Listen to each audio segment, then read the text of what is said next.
Chapter 2. Ali. Ali gazed at the edge of the rocky cliff, squinting in the desert's bright sunlight. His heart was beating so fast he could hear it in his ears, his breath coming in ragged bursts. Nervous sweat beaded on his brow, soaking into the cotton gutra he'd wrapped around his head. He raised his arms, shifting back and forth on his bare feet. "He's not going to do it," he heard one of the other jinn goad. There were 6 of them there atop the cliffs bordering the village of Burnabot, and they were all fairly young, for what they were doing required the sort of recklessness youth provided. "Little Prince isn't risking his royal neck." "He'll do it," another man shot back. Lubaid, Ali's closest friend in Amgazira. "He better do it." His voice rose. "Ali, brother, I've got coin riding on you. Don't let me down." "You shouldn't be gambling," Ali shot back anxiously. He took another shaky breath, trying to work up his courage. This was so dangerous, so unnecessary and foolish. It was almost selfish. From beyond the cliff, there was the sound of reptilian snuffling, followed by the sharp, unpleasant tang of burnt feathers. Ali whispered a prayer under his breath. And then he took off, sprinting toward the cliff edge. He ran as fast as he could, and when the cliff gave way to air, he kept going, hurling himself into empty space. For one petrifying moment, he was falling, the distant rock-strewn ground he was about to be dashed upon rushing up. He landed hard on the back of the zahak that had been roosting along the cliff face. Ali gasped, a thrill racing through his blood as he let out a cry that was equal parts terrified and triumphant. The zahak clearly didn't share his enthusiasm. With an offended screech, the flying serpent took to the sky. Ali lunged for the copper collar that a far more enterprising jinn had slipped over the zahak's neck years ago, tightening his legs around the creature's sleek, silver-scaled body as he'd been instructed. 4 massive wings, misty white and billowing like clouds, beat the air around him, snatching the breath from his lungs. Resembling an overgrown lizard, albeit one with the ability to shoot flames from its fanged mouth when harassed by jinn, this particular zahak was said to be over 400 years old and had been nesting in the cliffs outside Burnabot for generations, perhaps favoring the familiarity of its nesting spot enough to deal with the antics of the Ghaziri youth. One of those youths squeezed his eyes shut now.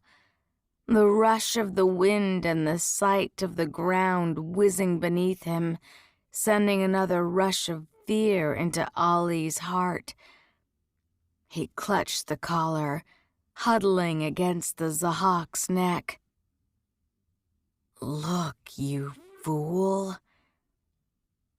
Considering there was a chance this ended with him in pieces on the sand below, Ali might as well appreciate the view. He opened his eyes. The desert spread before him, great sweeps of red gold sand stretching to meet the bright blue horizon, broken by proudly jutting stands of rocks, antique formations sculpted by the wind over countless millennia. Jagged paths marked the line of long-vanished wadis. A distant stand of darkly lush palms forming a tiny oasis to the north. God be praised, he whispered, awed by the beauty and magnificence of the world below him. He understood now why Lubaid and Akisa had been goading him into taking part in this most deadly of Burnabot's traditions. Ali might have grown up in Daevabad, but he'd never experienced anything as extraordinary as flying like this. He squinted at the oasis, growing curious as he noticed black tents and movement between the distant trees. A group of nomads, perhaps. The oasis belonged to humans according to custom long set, the jinn of Burnabot not daring to take even a cup of water from its wells. He leaned forward against the creature's neck for a better look, and the zahak let out a smoky grumble of protest. Ali coughed, his stomach turning at the stench of the creature's breath. The gristle of roasted prey crusted its stained fangs, and though Ali had been warned about the smell, it still left him lightheaded. The zahak obviously didn't think much of him either. Without warning, it banked, sending Ali scrambling to keep his grip, and then the creature hurtled back the way they'd come, cutting through the air like a scythe. Ahead, Ali could see the entrance to Burnabot, a forbiddingly dark, empty doorway built directly into the cliffs. Stark sandstone carvings surrounded it, crumbling eagles perched upon decorative columns and a sharp pattern of steps that rose to meet the sky. The carvings had been done eons ago by Burnabot's original human settlers, an ancient group lost to time whose ruined settlement the jinn now called home. His companions were just below, waving their arms and beating a metal drum to draw the ire of the zahak. It dived for them, letting out a screech. Steeling himself, Ali waited until the zahak drew close to his friends, opening its jaws to breathe an angry plume of scarlet fire that they narrowly ducked. Then he jumped. He tumbled hard to the ground, Akisa yanking him back just before the zahak scorched the place he'd landed. With another offended shriek, it soared off, clearly having had enough of gin for one day. Lubaid hauled Ali to his feet, clapping his back and letting out a whoop. "I told you he would do it." He grinned at Ali. "Worth the risk?" Every part of his body ached, but Ali was too exhilarated to care. "It was amazing," he gushed, trying to catch his breath. He pulled away the gutra the wind had plastered to his mouth. And guess what? There's a new group of humans at the... Groans interrupted him before he'd even finished the sentence. No, Akisa cut in. I am not going to spy on humans with you again. You are obsessed. Ali persisted. But we could learn something new. You remember the village we explored in the south? The sundial they used to regulate their canals? That was very helpful. Lubaid handed Ali his weapons back. I remember the humans chasing us away when they realized they had demonic visitors. They were firing quite a lot of those explosive stick things. And I don't intend to learn if there's iron in those projectiles.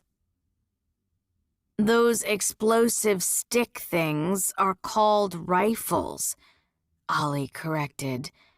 And you are all sadly lacking a spirit of enterprise. They made their way down the rocky ledge that led to the village.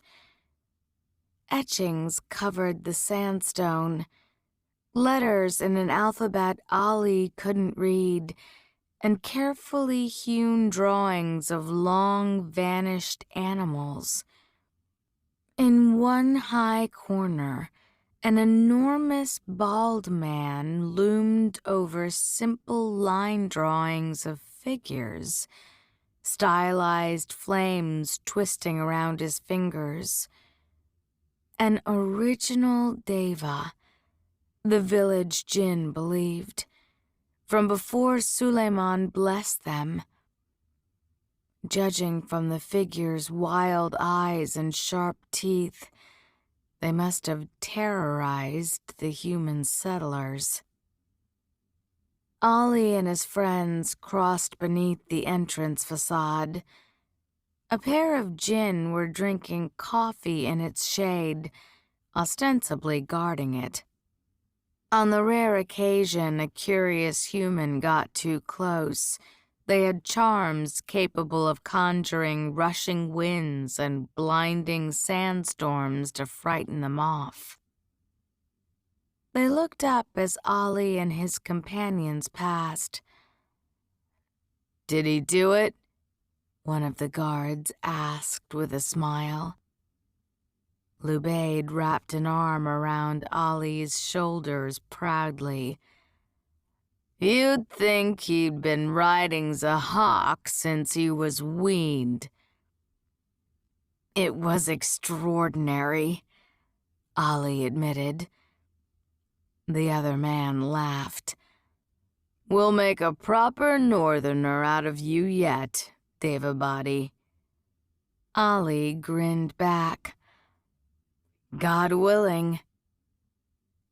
They crossed through the dark chamber, passing the empty tombs of the long-dead human kings and queens who once ruled here.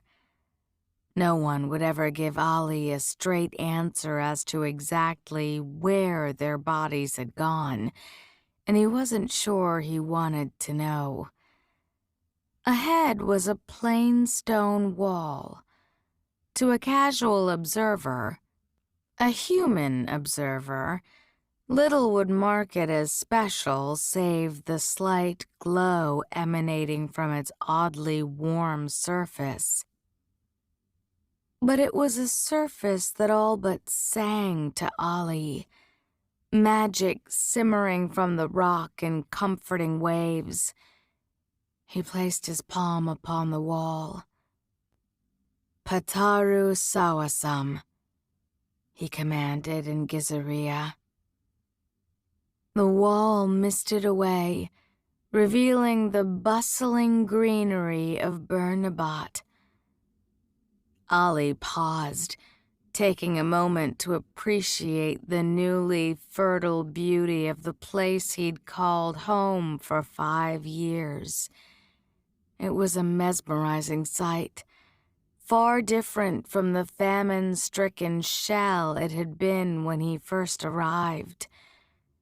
Though Burnabot had likely been a lush paradise at the time of its founding, the remnants of water catchments and aqueducts, as well as the size and artistry of its human-crafted temples, indicated a time of more frequent rains and a flourishing population. The jinn who'd moved in after had never matched their numbers. They'd gotten by for centuries with a pair of remaining springs and their own scavenging. But by the time Ali arrived, the springs had dwindled down to almost nothing. Burnabot had become a desperate place, a place willing to defy their king and take in the strange young prince they'd found dying in a nearby crevasse. A place willing to overlook the fact that his eyes occasionally gleamed like wet bitumen when he got upset, and his limbs were covered in scars no blade could draw. That didn't matter to the Gaziris in Burnabot. The fact that Ali had uncovered 4 new springs and 2 untapped cisterns, enough water to irrigate Burnabot for centuries, did. Now, small but thriving plots of barley and melons hemmed new homes, more and more people opting to replace tents of smoke and oryx hide with compounds of quarried stone and sand-blasted glass. The date trees were healthy, thick and towering to provide cool shade. The village's eastern corner had been given over to orchards. A dozen fig saplings growing strong between citrus trees, all carefully fenced off for protection from Burnabot's booming population of goats. They passed by the village's small market, held in the shadow of the enormous old temple that had been carved into the cliff face, its carefully sculpted columns and pavilions laden with magical goods. Ali smiled, returning the nods and salams of various jinn merchants, a sense of calm stealing over him.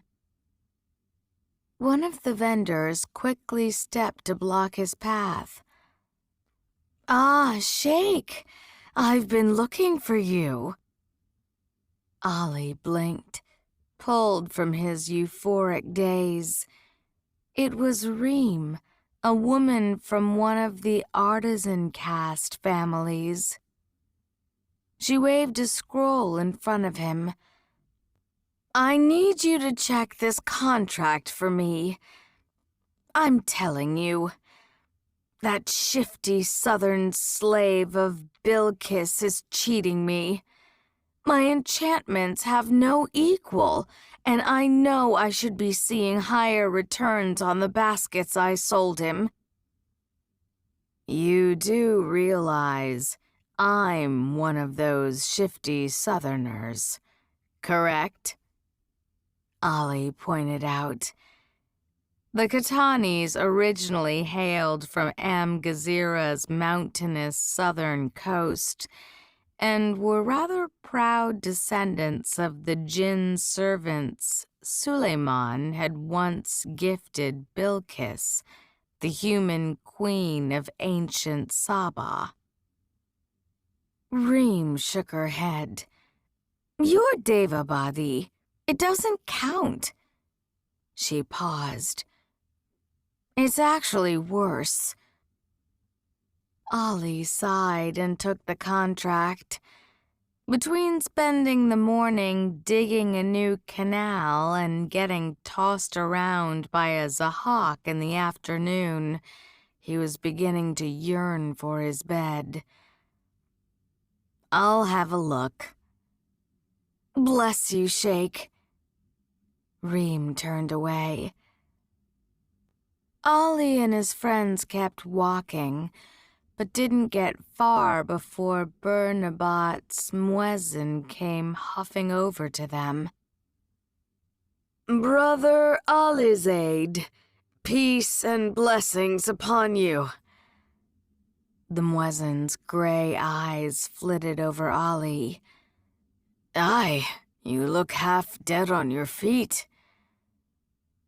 "Yes, I was about to—" "Of course you were. Listen." The muezzin lowered his voice. "Is there any way you could give the hutbah tomorrow? Sheikh Jihad hasn't been feeling well." "Doesn't Brother Thabit usually give the sermon in his father's place?" "Yes, but—" The muezzin lowered his voice even further. "I can't deal with another of his rants, brother. I just can't. The last time he gave the hutbah, all he did was ramble about how the music of lutes was leading young people away from prayer." Ali sighed again. He and Thabit didn't get along, primarily because Thabit fervently believed all the gossip coming out of Daevabad and would rail to anyone who would listen that Ali was an adulterous liar who'd been sent to corrupt them all with city ways. "He won't be happy when he learns you asked me." Akisa snorted. "Yes, he will. It will give him something new to complain about." "And people enjoy your sermons," the muezzin added quickly. "You choose very lovely topics." His voice turned shrewd. "It is good for their faith." The man knew how to make an appeal. Ali would grant him that. "All right," he grumbled. "I'll do it." The muezzin pressed his shoulder. "Thank you." "You're dealing with Thabit when he hears about this," Ali said to Akisa, half stumbling down the path. They had almost reached his home. "You know how much he hates—" Ali broke off. Two women were waiting for him outside his tent. "Sisters," he greeted them, forcing a smile to his face even as he inwardly swore. "Peace be upon you." "And upon you, peace." It was Case who spoke first, one of the village's stone mages. She gave Ali a wide, oddly sly grin. "How does this day find you?" "Exhausted." "Well, thanks be to God," Ali replied. "And yourselves?" "Fine, we're fine." Bushra, Case's daughter, spoke up quickly. She was avoiding Ali's eyes, embarrassment visible in her flushed cheeks. "Just passing through." "Nonsense." Case yanked her daughter close, and the young woman gave a small, startled yelp. "My Bushra has just made the loveliest hubsa." She is an extraordinarily gifted cook, you know, can conjure up a feast from the barest of bones and a whisper of spice. Anyway, her first thought was to set aside a portion for our prince. She beamed at Ollie. A good girl she is. Ollie blinked, a little taken aback by Case's enthusiasm. Ah, thank you, he said, catching sight of Lubaid covering his mouth, his eyes bright with amusement. It is much appreciated. Case was peeking in his tent. She tutted in disapproval. A lonely place this looks, Alizaid al-Khatani. You are a great man. You should have a proper home in the cliffs and someone to return to. God have mercy. Not this again. He stammered out a reply. I thank you for your concern, but really, I'm quite content being lonely. Ah, but you're a young man. Case clapped his shoulder, giving his upper arm a squeeze. A surprised expression came over her face. Well, my goodness. God be praised for such a thing, she said admiringly. Certainly you have needs, dear one. It's only natural. Heat flooded Ollie's face, more so when he realized Bushra had slightly lifted her gaze. There was a flicker of appraisal in her eyes that sent nerves fluttering in his stomach, and not entirely unpleasant ones.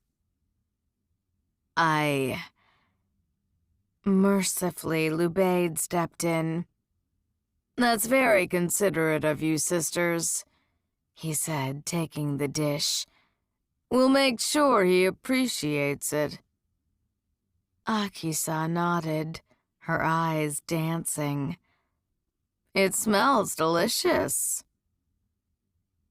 Case seemed to recognize temporary defeat. She wagged a finger in Ollie's face. One day, she gestured inside as she left. By the way, a messenger came by with a package from your sister. The women were barely around the bend when Lubaid and Akisa burst into peals of laughter. Stop it, Ollie hissed. It's not funny. Yes, it is, Akisa countered, her shoulders shaking. I could watch that 12 more times. Lubaid hooted. You should have seen his face last week when Sadaf brought him a blanket because she felt his bed needed warming. That's enough. Ollie reached for the dish. Give me that. Lubaid ducked away. Oh no, this is my reward for saving you. He held it up, closing his eyes as he inhaled. Maybe you should marry her. I can intrude upon all your dinners. I'm not marrying anyone, Ollie returned sharply. It's too dangerous. Akisa rolled her eyes. You exaggerate. It's been a year since I last saved you from an assassin. One who got close enough to do this. Ali argued, arching his neck to reveal the faint, pearly scar running across his throat just under the scruff of his beard. Lubaid waved him off. He did that, and then his own clan caught him, gutted him, and left his body for the zahak. He gave Ali a pointed look. There are very few assassins foolish enough to come after the man responsible for half of northern Amgazira's water supply. You should start building a life here. I suspect marriage would vastly improve your temperament. Oh, immeasurably so, Akisa agreed. She glanced up, exchanging a conspiratorial grin with Lubaid. A pity there is no one in Burnabot to his taste. You mean someone with black eyes and a penchant for healing? Lubaid teased, cackling when Ali glared at him. You know there's no truth to those idiotic rumors, Ali said. The Banu Nahida and I were merely friends, and she is married to my brother. Lubaid shrugged. I find the idiotic rumors enjoyable. Can you blame people for spinning exciting tales out of what happened to all of you? His voice took on a dramatic edge. A mysterious Nahid beauty locked away in the palace. An evil Afshin set to ruin her. An irritable prince exiled to the land of his forefathers. Ali's temper finally snapped as he reached for the tent flap. I am not irritable, and you're the one spinning most of those tales. Lubaid only laughed again. Go on inside and see what your sister sent you. He glanced at Akisa, holding up the dish. Hungry? Very. Shaking his head, Ali kicked off his sandals and ducked inside his tent. It was small yet cozy, with ample space for the bed cushion one of Lubaid's cousins had mercifully lengthened to Ali's ludicrous height. In fact, everything in the room was a gift. He'd arrived in Burnabot with only his weapons and the blood-stained dishdasha on his back, and his belongings were a record of his years here. The extra robe and sandals that were the first things he'd scavenged from an abandoned human caravan. The Quran that Sheikh Jihad had given him when Ali started teaching. The pages and pages of notes and drawings he'd taken while observing various irrigation works.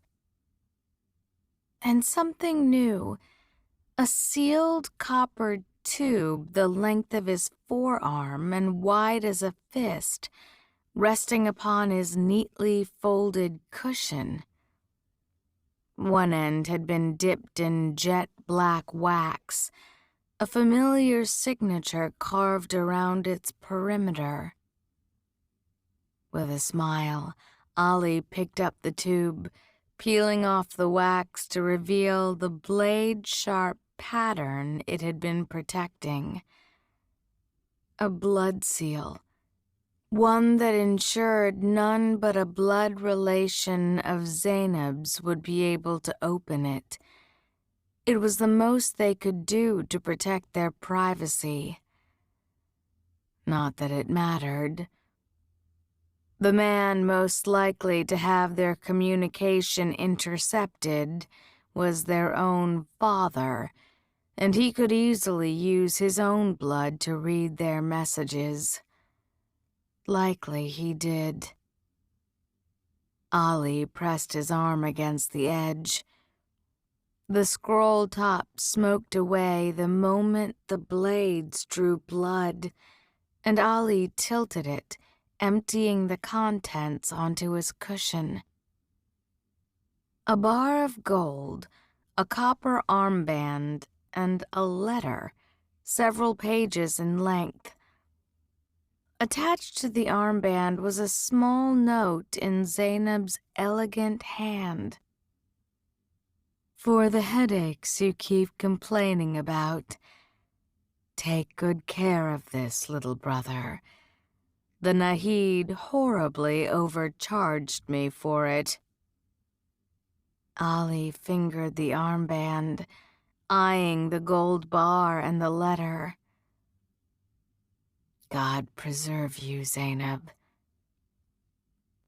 Burnabot might be recovering, but it was still a hard place, and that gold would go a long way here.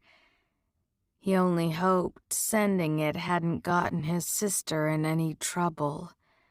He'd written her multiple times trying to warn her off providing him with supplies, and she'd ignored him, flouting his advice as thoroughly as she defied their father's unofficial decree that no Gaziri was to aid him. Zainab was probably the only one who could get away with such a thing. Ghassan had always been soft-hearted when it came to his daughter. He fell on his bed cushion, rolling onto his stomach to read the letter. Zainab's familiar script and barbed observations like a warm hug. He missed his sister terribly. Theirs was a relationship he'd been too young and self-righteous to appreciate until now, when it was reduced to the occasional letter. Ali would never see Zainab again. He wouldn't sit by the canal on a sunny day to share coffee and family gossip, nor be proudly at her side when she married. He'd never meet her future children, the nieces and nephews he would have spoiled and taught to spar in another life. He also knew it could be worse. Ali thanked God every day he'd landed with the jinn of Burnabot, rather than in the hands of any of the dozens who'd tried to kill him since. But the ache when he thought of his family never quite went entirely away. Then maybe you should start building one here. Ali rolled onto his back, basking in the warmth of the sun glowing against the tent. In the distance, he could hear children laughing and birds chirping. Bushra's quiet interest played across his mind, and alone in his tent, Ali would not deny it sent a slight thrill through his body. Daevabad seemed a world away, his father apparently content to forget him. Would it truly be so terrible to allow himself to settle more permanently here? To quietly seize the kind of domestic life he would have never been allowed as Muntadir's Qa'ed? Dread crept over him. Yes, it seemed to answer, swallowing the simple fantasies running through his mind's eye. For in Ali's experience, dreaming of a better future had only ever led to destruction.